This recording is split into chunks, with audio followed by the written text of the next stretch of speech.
دو بڑی خبریں ڈسکس کرنی ہیں. ایک پہلی خبر تو یہ ہے کہ جو اسلام آباد کے اندر اسلام آباد پولیس نے آج نیشنل پریس کلب جو ہمارا ہے اس کو بڑی جواں مردی سے فتح کر لیا. وہاں پہ باہر کشمیر ایکشن کمیٹی کا ایک مظاہرہ تھا, ان کے لوگ پریس کلب کے لیے آئے ہوئے تھے, تو ان کو شاید پکڑنے آئے, کچھ کیا اور وہ گھس گئے اسلام آباد پریس کلب میں. وہاں انہوں نے توڑ پھوڑ کی, جرنلسٹوں کو مارا, کچھ کو گرفتار کیا اور بدتمیزی کے ایک انتہا تھی. اور آپ ویڈیوز آپ دیکھ رہے ہیں, اس کے اندر ایسا لگتا ہے جیسے پتہ نہیں دلی پہ چڑھے ہوئے. کاش اتنے کرمنلز پہ کریں کام تو شاید اسلام آباد کی حالت بہتر ہو جائے. ایک روایت ہے کہ 3 جگہ پہ پولیس کبھی نہیں جاتی. ایک بار روم میں نہیں جاتی عدالتوں کے, جہاں وکلا ہوتے ہیں یا وکلا کے کلائنٹس ہوتے ہیں. عدالتوں میں نہیں جاتی پولیس کسی کی بھی گرفتاری کے لیے. اور تیسرا پریس کلبز میں پولیس نہیں جاتی. یہ پوری دنیا میں ایک ٹریڈیشن ہے.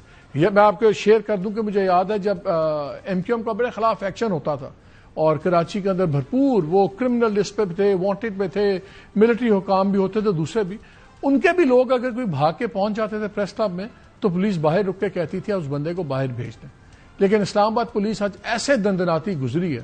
اور پھر ہم نے دیکھا کہ اس کے بعد وہی سلسلہ شروع ہو گیا کہ پہلے آئی جی نے کہا میں نے انکوائری کا حکم دے دیا ہے. طلال چودھری صاحب پہنچ گئے منسٹر آف اسٹیٹ.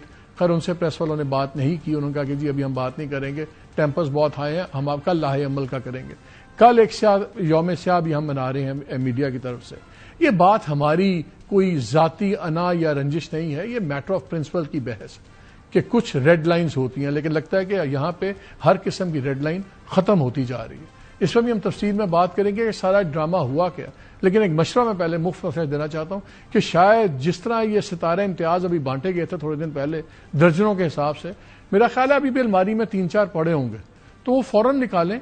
آئی جی اسلام آباد صاحب کو بھی ایک دیں, جو ایس ایس پی صاحب ہیں ادھر علاقے کے ان کو بھی دیں, کیونکہ اتنا بڑا کارنامہ شاید یہ آئندہ نہ ان سے ہو پائے. دوسری طرف کشمیر میں اسپیک آزاد کشمیر میں حالات بڑے ہی کشیدہ ہوئے ہیں اس وقت. ابھی تک کلیشز ہوئے ہیں ایکشن کمیٹی کے, اور اب جو کشمیر گورنمنٹ کے مطابق 3 پولیس والے شہید ہو چکے ہیں, 9 سویلینز کی اموات کی تصدیق کی جا رہی ہے.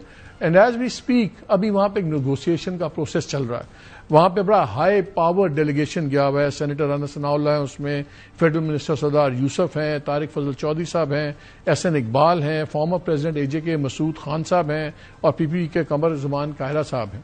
دوسری طرف سے شوکت نواز, میر انجم زمان اور راجہ امجد علی خان ہیں. لیکن جو میرے پاس اطلاعات آ رہی ہیں اس کے مطابق کوئی خاص پیش رفت نہیں ہوئی, کیونکہ جو پہلا مطالبہ جب میری ایکشن کمیٹی کے لوگوں سے بات ہو رہی تھی, انہوں نے کہا ہمارا پہلی پری کنڈیشن ہے کہ وہاں پہ موبائل فون اور انٹرنیٹ کھولا جائے. ان حالات میں جہاں اس وقت ابھی بھی جلوس نکلے ہوئے ہیں مظفر آباد کے لیے, شاید گورنمنٹ کے لیے بڑا مشکل کام ہو. وہاں پہ آپ کو یاد ہے 2024 میں بھی بہت جھگڑا ہوا تھا. تب آٹے کی قیمت بڑھ گئی تھی, بجلی کی, تو تب اور انہوں نے پھر کم کی, معاہدہ کیا, سب کچھ کم کیا. چھوٹا سا اگزامپل دیتا ہوں کہ اس وقت وہاں پہ بجلی کا جو یونٹ ہے گھریلو صارفین کے لیے وہ 3 روپے کا ہے, آپ اور میں 48 روپے دیتے ہیں. جو 20 کلو کا آٹا یہاں پہ 2300 روپے کا ہے, وہ وہاں پہ ہے 1100 روپے کا.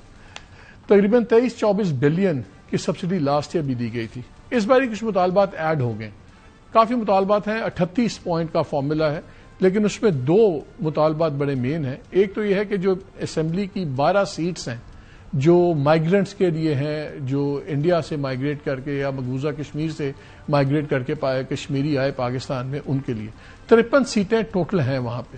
اس میں سے 45 ڈائریکٹلی الیکٹڈ ہیں. 45 میں سے 33 جو نشستیں ہیں وہ آزاد کشمیر کی ٹیریٹری کے اندر ہیں, 12 جو ہیں وہ باقی پاکستان میں ہیں. ان کی بلک جو ہے وہ آبویسلی پنجاب میں ہے, بہت زیادہ سیالکوٹ میں اور سینٹرل پنجاب میں آ کے سیٹل ہوئے. تو وہاں تو ایک یہ چیز بھی چل رہی ہے کہ جی یہ 12 سیٹیں ختم کریں, کیونکہ جو بھی یہاں پارٹی اقتدار میں ہوتی ہے پنجاب میں یا سینٹر کے اندر, وہ یہ 12 سیٹیں جیت لیتی ہے اور پھر وہ اثر انداز ہوتی ہے آزاد کشمیر کے الیکشنز میں. اس آرگومنٹس کے دونوں سائڈز ہیں, اس پہ بھی ہم بات کریں گے. ایک اور الارمنگ خبر ہے, اور وہ ہے کہ آج انڈین ڈیفنس منسٹر راجناتھ نے ایک نیا شوشہ چھوڑا. جب مئی میں ان کو ذلت آمیز شکست ہوئی, سب کا خیال تھا کہ اب انڈیا 10 باری سوچے گا بیفور دے ڈو اندر فالس فلیگ آپریشن پاکستان.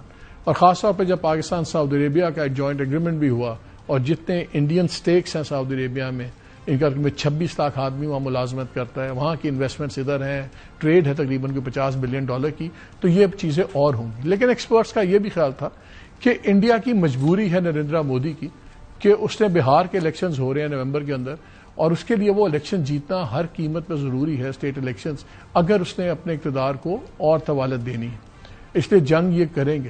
آج راجناتھ نے ایک نیا ڈرامہ کیا ہے، اس نے کہا کہ جی سر کریک کا جو علاقہ ہے، جو یہ پٹی ہے پانی کی، یہ ایک طرف سندھ ہے ہمارا، دوسری طرف ان کی گجرات ریاست ہے۔ یہ بڑے عرصے سے جھگڑا تھا، لیکن اپنا جنرل مشرف کے زمانے میں مجھے یاد ہے اس کو سارے کہتے تھے لو ہینگنگ فروٹ ہے، کوئی بڑا ایشو نہیں ہے، یہ سیٹل ہو سکتا ہے دونوں ممالک کے درمیان میں۔ آج انہوں نے کہا کہ جی وہاں پہ پاکستان کی فوج عسکری کچھ تنصیبات بنا رہی ہے، اسٹرکچر بنا رہی ہے، اور اگر انہوں نے یہ کیا تو پھر ہم ایسا جواب دیں کہ اتہاس بدل جائے گا۔ خیر اتہاس تو ان کا ہم نے جو مئی میں بدل دیا تھا، پتہ نہیں راجناتھ صاحب کو بھی چین نہیں آ رہا، بٹ یہ کوئی معمولی چیز نہیں ہے کہ ہم اس کو شرک کر دیں۔ یہ آج وہ ایک فالس فلیگ کی تیاری کر رہے ہیں۔ کیا وہ جو جنگ ہے جس کو انڈیا کی ڈیسپریٹ نیڈ ہے، اور ہم ہمیشہ سے ہمارے ایکسپرٹ سے خیال ہے کہ کریں گے، یہ اس کی تیاری کر رہے ہیں؟ ذرا راجناتھ کو سن لیں کہ راجناتھ نے کہا کہ آج سرکریک علاقے میں سیما کو لے کر ایک وواد کھڑا کیا جاتا ہے۔ بھارت نے کئی بار بات چیت کے راستے اس کا سمادھان کرنے کا پریاس کیا ہے، مگر پاکستان کی نیت میں کھوٹ ہے، اس کی نیت صاف نہیں ہے۔ جس طرح سے حال میں پاکستان کی فوج نے سرکریک کے کٹے علاقوں میں اپنا ملٹری انفراسٹرکچر بڑھایا ہے، وہ اس کی نیت بتاتا ہے۔ بھارت کی سیماؤں کی رکشا بھارتی سینائیں اور بارڈر سیکورٹی فورس مل کر مستعدی سے کر رہی ہیں۔ اگر سرکریک علاقے میں پاکستان کی اور سے کوئی بھی حماقت کی گئی تو اسے ایسا کرارا جواب ملے گا کہ اتہاس اور بھگول دونوں بدل جائیں گے میرے ساتھیوں۔ اور 1965 کی جنگ میں بھارت کی سینا نے لاہور تک پہنچنے کا سامرتھ بھی دکھایا۔ آج 2025 میں پاکستان کو یاد رکھنا چاہیے کراچی کا ایک راستہ کریک سے ہی ہو کر گزرتا ہے۔ تو 65 میں لاہور تو نہیں پہنچے تھے بھیا آپ، سارے کہتے تھے، وہ کہتے تھے جب آج شام کا ڈرنک لاہور جم خانہ میں لگائیں گے تو پھر وہ ان کے گلے میں پھنس گیا وہ ڈرنک۔ اب وہ کہہ رہے ہیں کراچی کا جو راستہ ہے یہ بھی اس کے تھرو آتا ہے۔